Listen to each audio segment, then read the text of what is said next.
भाई फ्रेंड्स, चलिए आज हम लोग पढ़ते हैं डाइजेस्टिक सिस्टम।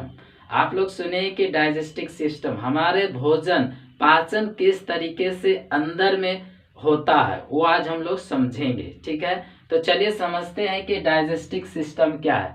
तो डाइजेस्टिक सिस्टम, डाइजेस्टिक का मतलब क्या हो गया? पाचन, और सिस्टम का मतलब हो गया तंत्र। इसका मतलब तंत्र जो है यहाँ पे समझिएगा, ये टेक्निकल जो बायोलॉजी का वर्ड है, तो इसको हम लोग सिस्टम को बोलेंगे। बहुत सारे ग्लैंड्स, बहुत सारे ऑर्गन्स इस भोजन को पचाने में भाग लेते हैं। उन सारे भाग जो मिलकर काम करते हैं उसको हम लोग सिस्टम बोलते हैं। जैसे बहुत सारे सिस्टम मिलकर एक सिस्टम बहुत सारे जो पार्ट्स मिलकर एक सिस्टम बनता है, उसी को हम लोग सिस्टम बोलते हैं। जैसे कंप्यूटर सिस्टम, कंप्यूटर सिस्टम में बहुत सारे पार्ट होते हैं, जैसे सीपीयू है, माउस है, कीबोर्ड है, मॉनिटर है। इन सारे चीज़ों को मिला हुआ जब एक साथ मिला देते हैं तो वो बन जाता है सिस्टम। उसी प्रकार डाइजेस्टिक सिस्टम, डाइजेस्ट करने वाला, डाइजेशन करने वाला बहुत सारे जो पार्ट होते हैं, वो सारे पार्ट एक साथ काम करना शुरू कर देते हैं तो वो सिस्टम कहलाने लगते हैं कि ये सब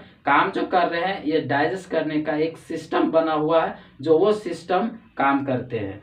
तो चलिए समझते हैं। तो हमारे शरीर में जो सिस्टम को काम करती है वो दो तरीके से, मतलब दो पार्ट में, दो कैटेगरी में, दो पार्ट में डिवाइड कर दिया गया। पहला जो होता है, फर्स्ट जो होता है एलिमेंट्री कैनल बोलते हैं। फर्स्ट जो डाइजेशन होता है वो पहला एलिमेंट्री कैनल बोलेंगे, और दूसरा जो होता है उसको बोलते हैं डाइजेस्टिक ग्लैंड्स बोलते हैं। डाइजेस्टिक ग्लैंड का मतलब क्या होता है कि ग्लैंड्स का मतलब ऑर्गन, ऑर्गन का मतलब जैसे लिवर एक ऑर्गन हो गया, उसी प्रकार से पेंक्रिया एक ऑर्गन हो गया, समझे, पेट एक ऑर्गन हो गया, फूड पाइप एक ऑर्गन हो गया। तो ये समझिए, ऑर्गन का मतलब हमारे शरीर का कोई अंग, वो जो पचाने में जो भाग लेते हैं उन सारे को ऑर्गन्स बोलते हैं। ठीक है, उन सारे को ग्लैंड्स बोलते हैं। तो उसको एक टेक्निकल नाम से ग्लैंड्स जाना जाता है। तो चलिए समझते हैं कि फूड हमारे मतलब दो भागों से, मतलब दो तरीके से, जो दो कैटेगरी, मतलब दो पार्ट में हमारा भोजन दो पार्ट में, दो हिस्सों में जो पचान होता है। तो पहला होता है एलिमेंट्री कैनल। एलिमेंट्री कैनल जो भोजन जहां से शुरू से लेकर अंत तक जो गुजरता है उसको बोलते हैं, उसको क्या बोलते हैं? एलिमेंट्री कैनल बोलते हैं। कैनल का मतलब आपको पता होगा, कैनल मतलब होता है नहर। नहर जो पानी जो जाते, जो पानी जो मतलब पानी को जहां तक पहुंचाया जाता है, जहां शुरू से लेके अंत तक जो होता है, उसके बीच का जो दूरी या बीच का जो जगह है या उस लाइन में जो गया हुआ है, उस पार्ट से जो गुजरा हुआ, उस गुजरे हुए पार्ट को ही हम लोग कैनल बोलते हैं। इसी प्रकार फूड कहाँ से गुजरेगा, कहाँ तक, ठीक है, से जैसे मुंह से खाते हैं से लेके बाहर तक, जो बाहर एनस के थ्रू बाहर होता है, वहां से लेके यहाँ तक क्या बोलते हैं? एलिमेंट्री कैनल बोलते हैं। और जो ग्लैंड्स होते हैं वो अंदर के भाग है। चलिए समझते हैं ढंग से। तो देखिए, सबसे पहले होता है मुंह, जो मुंह गुहा बोलते हैं। मुंह गुहा जो होता है, मुंह में खाना डालते हैं। जो खाना डालने मतलब खाना खाते हैं। जब खाना खाते हैं तो दांत क्या करता है? दांत उसमें जो बड़े बड़े होते हैं उसको छोटे छोटे अंश में तोड़ देते हैं। ठीक है, कोई चीज भी खाते हैं तो उसको टुकड़ों में तोड़ देते हैं। मतलब जटिल से क्या कर देते हैं?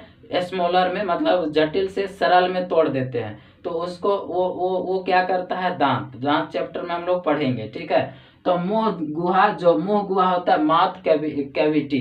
कैविटी का मतलब खाली जगह जो होता है। हाँ, देखिए यहाँ खाली है, हाँ, तो इसको मुंह गुहा बोला गया। मुंह मतलब मुंह, और गुहा अंदर के जो भाग है, खाली जगह जिसमें खाना अंदर घुसता है और उसमें जो है मिलता है, मिक्सिंग करते हैं, जो दांत इधर उधर करते हैं, जीव होते हैं इसमें, टंग भी इसमें भाग लेते हैं। उसके बाद खाना आ जाता है फूड पाइप। फूड पाइप में मतलब, इसको फूड पाइप मतलब जहाँ पे जो ग्रास नली बोलते हैं, जिससे खाना जो खाने के बाद मुंह से गुजरता है वो पेट में जाता है, वो एंट्री होता है पेट में, तो उस पाइप को हम लोग बोलते हैं फूड पाइप। ठीक है, नेक्स्ट आता है, जैसे ही फूड पाइप से खाना आ जाता है पेट में, जो पेट में आता है जिसको स्टोमेक बोलते हैं इंग्लिश में, स्टोमेक में खाना आ जाता है। और जब खाना आता है उसके बाद, खाना आने के बाद जो है छोटी आंत में, इसको बोलते हैं छोटी आंत। जिसको स्मॉल इंटेस्टाइन बोलते हैं, ठीक है। ये जो है स्मॉल इंटेस्टाइन है, खाना इस तरीके से गुजरते हुए इस तरीके से यहाँ तक छोटी आंत का भाग है। छोटी आंत के बाद जो बड़ी आंत में, जिसको हम लोग बोलते हैं लार्ज इंटेस्टाइन, बड़ी आंत में खाना गुजरता है। इस खाने से इसी रास्ते से, इसी जो बड़ी आंत है उसी से गुजरता, गुजरते गुजरते आ जाता है रेक्टम में। रेक्टम जिसको मलाशय बोलते हैं, जहाँ पे अनडाइजेस्टेड फूड जो है स्टोर होता है। और स्टोर होने के बाद जो खाना, जो बचा हुआ खाना होता है, जाके स्टोर कहाँ हो जाता है, मलाशय में होता है। और वह मलाशय से जो एनस के थ्रू, जो लैट्रिन के थ्रू बाहर निकलता है। ये समझ जाइएगा। तो यहाँ पे आप समझ में आ गया कि यहाँ से लेके यहाँ तक को क्या बोला गया, उसको बोलते हैं एलिमेंट्री कैनल कहा गया, जिसमें आहार नल बोलते हैं, आहार नल। इतना समझ में आ गया। आप इसके बीच में जो डाइजेशन करेंगे उसको बोलते हैं डाइजेस्टिक ग्लैंड्स बोलते हैं। क्या बोलते हैं, डाइजेस्टिक ग्लैंड्स। तो जैसे ग्लैंड्स क्या होता है, जिसको हम लोग बोलते हैं पाचन ग्रंथि, जो पाचन करने में भाग लेते हैं, मतलब भाग उन सारे मिलकर पाचन करते हैं खाना को, भोजन को। तो इसमें से सबसे पहले मुंह में आता है। जब खाना मुंह में डालते हैं तो उसमें लार जो है, लार भाग लेता है। वहां पे लार जो है, जैसे खाना को दांत से क्या करते हैं, चबाते हैं, तो उसमें क्या लार क्या करता है, हेल्प करता है उसको क्या बनाने में, उसको मॉइस्चर बनाए, मतलब उसको गीला करने में हेल्प करता है। तो लार ग्रंथि आ जाता है, जिसको हम लोग सैलिवरी ग्लैंड्स बोलते हैं। इसी तरीके से फिर आगे आएंगे, यहाँ खाना से यहाँ से आ जाता है। जैसे पेट में आते हैं तो पेट में जो है एक जठर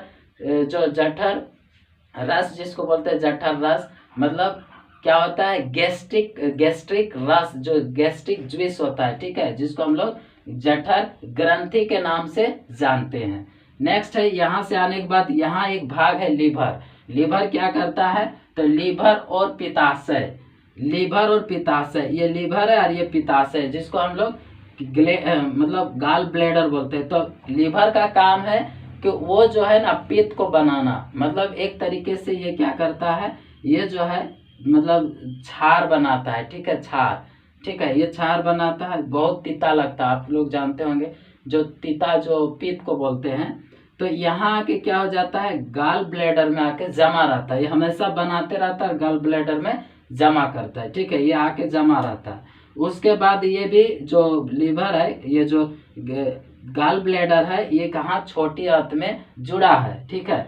उसके बाद देखिए इधर एक भाग है, एक पार्ट है, जो एक ऑर्गन है, इसको अग्नाशय बोलते हैं, जो पेंक्रिया बोलते हैं। पेंक्रिया क्या है, यहाँ आके छोटी आंत में जुड़ा हुआ रहता है, छोटी आंत में ही काम करता है। तो यहाँ से यहाँ, तो मतलब लीवर और पित्त मिलकर यहाँ पे आकर जुड़ते हैं, दोनों एक साथ है, इसी के लाइन में जो होता है। उसके बाद अग्नाशय होता है, अग्नाशय भाग लेता है इसमें। उसके बाद जो आंतरिक जो होता है, अंदर का और भी सारे ग्लैंड्स होते हैं, उन सब भाग लेते हैं, ठीक है, इतना समझ में आ गया।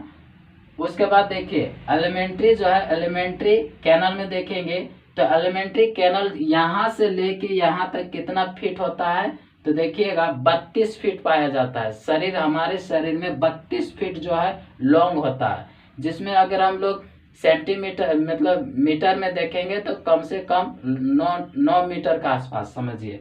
उसके बाद देखिए खाना मुंह गुहा में गया, उसके बाद ग्रास नली में आता है, उसके बाद आमाशय में आ जाता है, मतलब पेट में आता है, उसके बाद छोटी आंत में, उसके बाद छोटी आंत में यहाँ पे आता है, उसके बाद बड़ी आंत में यहाँ से यहाँ प्रवेश करता है बड़ी आंत में, उसके बाद बड़ी आंत से होते हुए खाना आ जाता है मलाशय में, जिसको हम लोग रेक्टम बोलते हैं। उसके बाद रेक्टम हो गया, समझ में आ गया। उसके बाद एनस के थ्रू खाना बाहर आ जाता है। इतना सारा आप समझ गए होंगे, ठीक है। तो चलिए समझते हैं आगे की ओर। देखिए हमारे शरीर में जो डाइजेशन होता है, सिर्फ हमारे शरीर में डाइजेशन 3 ही चीज होते हैं। पहला, फर्स्ट बात करें तो प्रोटीन का डाइजेशन होता है, दूसरा कार्बोहाइड्रेट का डाइजेशन होगा, और तीसरा जो होता है फैट का डाइजेशन होता है। ये 3 ही होता है। बाकी आप बोलेंगे कि जल का डाइजेशन होता है हमारे शरीर में, नहीं होता है। जल का डाइजेशन नहीं होगा, विटामिन का डाइजेशन नहीं होगा, खनिज का डाइजेशन नहीं होगा।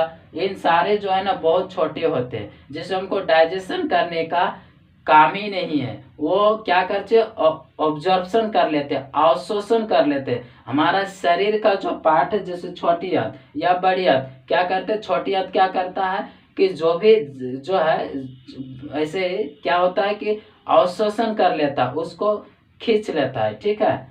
ये इसलिए इसका देखिए अतः इसका पाचन नहीं होता है, इसको क्या होता है, अवशोषण होता है, ठीक है, अवशोषण होता है। इसको क्यों नहीं होता है, ये भी कारण, जल जो है ना, जल को पाचन करने में कोई काम नहीं किया जाता, ना उसको पाचन करने का कोई काम है, न करेंगे, क्योंकि वो सबसे छोटा छोटा कण होता है, छोटा छोटा पार्टिकल होता है, उसको हम देख ही नहीं सकते, ऐसे लिक्विड है, समझ में आया, इसलिए उसका जरूरत नहीं पड़ता। भोजन को क्यों जरूरत पड़ता है, क्योंकि भोजन बड़ा बड़ा होता है, उसको सरल टुकड़े में तोड़ा जाता है, तभी वो फिर पाचन करता है, समझ में आया। तो आप समझिए कि पाचन किस प्रकार का क्रिया है, किस प्रकार के प्रक्रिया है। तो पाचन एक फिजियो केमिकल प्रक्रिया है। फिजियो केमिकल प्रक्रिया देखिए, एक जो है फिजियो केमिकल प्रक्रिया है। पाचन क्या है, एक फिजियो केमिकल प्रक्रिया है। कैसे समझिएगा, फिजिकल, जैसे खाना आया दांत, मतलब मुंह, जो मुंह गुहा में डाले, मुंह गुहा में आया तो दांत क्या करेगा, पूरा पूरा चबाएगा, ऐसे ऐसा चबाएगा, रगड़ के चबाएगा, तो वो क्या हो गया, फिजिकल। फिजियो का मतलब शारीरिक, जो शारीरिक कार्य कर रहा है उसको फिजियो। केमिकल, केमिकल क्या करेगा, अभी बहुत सारे एंजाइम आएंगे, वो एंजाइम क्या करेंगे, फूड को पचाएंगे, फूड को तोड़ेंगे छोटे छोटे और बहुत सारे कण में करेंगे, तो एंजाइम निकलेंगे। तो एंजाइम कहाँ से निकलेंगे, तो ग्लैंड से। अभी हम लोग अग्नाशय पढ़ेंगे, लीवर पढ़ेंगे, स्टोमेक पढ़ेंगे, ठीक है, इस फिर यहाँ पे मुंह गुहा पढ़ेंगे। तो 1 बाय 1 चलिए समझते हैं, ताकि हम लोग अच्छा से समझ में पाएगा। हाँ, एक बात बोलिएगा, पाचन का जो मुख्य कार्य क्या होता है, मतलब मुख्य क्या है कि पाचन करना मुख्य क्या है, कारण क्या, खाना को पचाना क्या कारण है। तो देखिए, पाचन का जो मुख्य कारण होता है क्या, कि भोजन से ऊर्जा का निर्माण करना, भोजन से ऊर्जा लेना, इसलिए पाचन किया जाता है कि पाचन हो सही ढंग से। अगर सही ढंग से पाचन होता है तो हमारा एनर्जी बहुत अच्छा से हर कोशिकाओं में, हर सेल में पहुंचता है, जिससे आपको स्वस्थ भी रहेंगे।